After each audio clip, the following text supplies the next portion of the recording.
welcome to Impact Wrestling, guys. If you're wondering if you have not seen this Impact episode, was it good? Yes, it was. I'm going to make it very clear. Was the show corny? Hell yes, it was. Was it silly in some places or a little confusing? Yeah, it was. Was it good? Yes, it was. Was it better than Raw that just aired this Monday? Oh my gosh, yes it was. And let's make this clear. The WWE did improve the show a little bit, but it still sucked. As I said before, they cannot pull off a show without any audience. They need their own staff in the back to come out. This is the thing that makes no sense to me. If you got at least 40 or 50 people in the back, stagehands, wrestlers, seamstress, the guys and girls in the production truck, if they don't have nothing to do, why don't you put them out along with the wrestlers and let them actually do something? Because there is no difference between them being in the back and being where there's seats. There is no difference. They're going to still be near each other. And if all of them have been cleared with no sickness, they can sit next to each other. That's the deal. They've already been screened. So they're all healthy. And if they were healthy during that time when they were brought into the Performance Center, they could have done what AEW did. And here, this show that's taped was much better. Now, Man Scramble, which is the #1 contender spot. We got Chris Bay, we got AC Romero, we got Daga, we got Jake Chris, we got Jake Diener, we got Trey from the Rascals, we got Raju, and we got Willie Mack. I gotta say this ahead of time because he's in my face. The actual wrestler, Chris Bay, on my previous video actually was in my comments. If you're watching this, dude, one, I'm glad you're working in Impact. And I hope you really get somewhere. Because you do have talent. 2, anyone who puts on the boots, I show them total respect. I may not always give them a fair rating because if they screw up and they deserve it. I respect them. So for you, if you're watching this, thank you. And I still don't know what that mark you left in the comments was. Maybe that's because I'm a stupid old man, but you never know. Anyway, was the match good? It was good. Chris Bay looked very good. It was down to these people, and I marked it down. You got Chris Bay, who looked really good. You got Raju, who looked really good. You got Willie Mack, who looked good. But who should have won here? Honestly, the best person to win that would have been Daga. Look, guys, the way things are going, I've already said this. I still have no problem with a woman holding and wearing a man's title in a major promotion. Impact Wrestling is a major promotion. But the writing for her has been bad. I just do not agree on the route they went. They went with the route of her being the first woman to hold a man's title. And to be honest, it wasn't necessary. Not because it has been fair for women in pro wrestling. It hasn't. We're not going to lie about that. Like black people and other races in pro wrestling during the 40s, 50s, 60s, 70s, and 80s, they didn't always get a fair shake. I understand that. That's no lie. And in some promotions, they still get hassled in some cases. But in Impact Wrestling, where you have 120 million people on Access TV, I do believe it would have been better if she went down the Daniel Bryan route as a total underdog and not worry about her sex. Or China having a faction, which I thought was the best case scenario. Make her a bad guy, let her work with OVE, she could have joined it, and then you would have had it. Because as it stands now, the booking is bad. It just feels bad. And seeing that it's Willie Mack who now has his chance to get the title, and you see after the match was over, you got Ace Austin there, you got Renal Scum there, and it just feels weird. And then you got, why did you bring out Johnny Swinger. Why? I don't know. He wants a chance at the title if he wins. Why? I just don't get it. Next, you got OVE struggling to figure out why Sammy showed up last week and he didn't go to them, and they are still by themselves and they're losing. I think the best option would be for Sammy to destroy each and every one of them. But I just don't see that happening, at least right now. Particularly that we don't know how many episodes are left before they finish the ones they've recorded. I just don't see them getting destroyed. I'm hoping I'm wrong and he will go through Jake, Dave, and last Madman Fulton. That's where he should go before he goes back to Tessa. And I got my thoughts on how things are going with Sammy. That is just me, but you'll get my point of view how I feel about Sammy being in ICU. Now, I'm jumping around. Renal Scum versus the Rascals. Now, here was a problem for me. It wasn't the match was 100% bad. It's that because Twitch and its bandwidth was really screwed up, because when you see Melissa Santos, her stream was horrid, and it wasn't her fault. Right now, guys, if you don't know, because there's so many people home using bandwidth, a lot of the internet is running slow right now because of the providers can't keep up with it. There's a lot of activity right now, so I'm not surprised that the internet is acting a little screwy because, one, you don't have that many people going out to fix any servers. Two, you're not going to have a lot of bandwidth because so many people are home right now, the internet is going to run slow. You've had it in certain times of holidays anywhere in the world, but usually it ends after a couple of days or maybe a week. We've been doing this for almost 3 weeks now to a month. It just depends on what part of the world you're in. Because remember, this has been going on for more than a month. Easily more than a month for America and Canada and probably Mexico. Nearly a month. That there have been some type of danger, there have been problems, and then the first people were found to be exposed, and now everyone is asked, and really martial law has been set up in New York where all the police are basically out trying to keep people off the streets. You're going to have a very slow internet. So for me, I didn't see the ending, but my guess was Renal Scum had to win it. And when I went over to YouTube after this was finished just to see if they have already shown it, Renal Scum did win. Honestly, I wasn't surprised about the Rascals. They really don't do anything right now. No matter if you like Wiz or Dez, it means nothing. Just like Trey, he had a prominent storyline with Ace Austin. And to be honest, if they were going to do something different, they should have put the title on Trey already. They should have. And then turn Trey heel to go up against the Rascals. Honestly, I think that would have been the best thing. Have Trey turn heel after he wins the title, and Dez and Vince will actually have something to do. A guy that they cared about as a great friend has now turned on them, and is basically the chance for them to actually go after the title, each of them. That's what it should have happened. Next, we had I think I'll save it. The Rosemary segment. I'm going to forget about that. You got Moose versus Chase Stevens. It was incredibly short. And I think look, I want Moose, instead of being Mr. Impact, to be the legend killer of Impact. The Impact Assassin. I think that's the best name to give him, because if you're worried about copyright infringement because of the WWE and you can't use the legend killer, the Impact Assassin, for any legend that comes back, would actually be best for him. Call him the Impact Assassin. I know that sounds a little cheesy, but it's the best thing for him. He's gone through so many legends now and he's beaten them all. Why not make him the assassin of the Impact Wrestling? That always goes after every legend that comes back at any time, and to put him over. Let Mr. Impact drop. Leave it and call him the Impact Assassin. Moose, the Impact Assassin who takes out every legend that comes back. That might work. That's just me. You tell me below.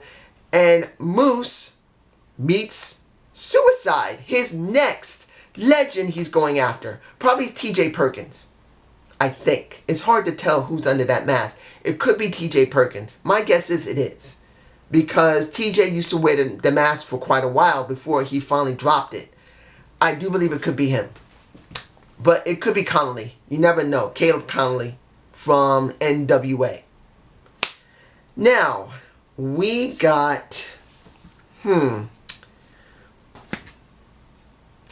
We got the old school match of Jake and Madman Fulton. Not Jake, sorry, Dave and Madman Fulton versus Sabu, Rhino, and Super Genie. Oh, I'd like to see that Genie.